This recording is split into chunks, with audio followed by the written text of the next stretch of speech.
वाशिम जिल्ह्यातून एक अतिशय धक्कादायक आणि संतापजनक बातमी समोर येते आहे। कारंजा तालुक्यातील खानापूर गावात एका 14 वर्षीय अल्पवयीन मुलीवर लैंगिक अत्याचार झाल्याची घटना घडली आहे।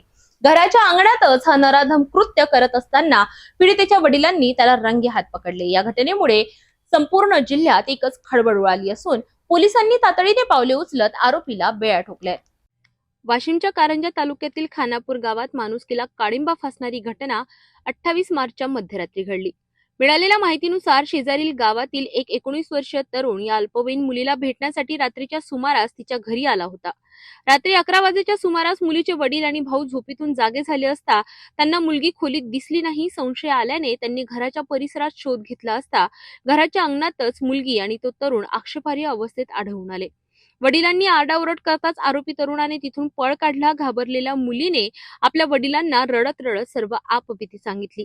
तो केवळ भेटीसाठी आला होता, मात्र त्याने माझ्या मनाविरुद्ध जबरदस्ती केली असा खुलासा पीडितेने केला।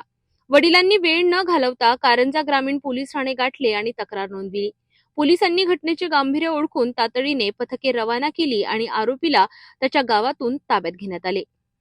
ग्रामीण जिल्हा वाशिम अंतर्गत खानापूर येथे एका अल्पवयीन 14 वर्षाच्या मुलीवर एक आरोपी याने जबरदस्तीने संभोग करण्याचा केला आहे।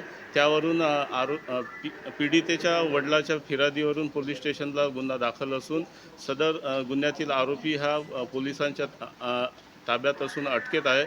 त्याला आज माननीय न्यायालयात हजर करण्याची प्रक्रिया करीत आहोत आणि पुढील तपास हे PSI देवानंद नागरे करीत आहे। या प्रकरणात पोलिसांनी विविध कलमांमध्ये गुन्हा दाखल केला असून आरोपीला न्यायालयात हजर करण्यात येणार आहे। अशा घटनांमुळे महिला आणि मुलींच्या सुरक्षेचा प्रश्न पुन्हा ऐरणीवर आलाय। या प्रकरणाचा पुढील तपास कारंजा ग्रामीण पोलीस करीत आहेत।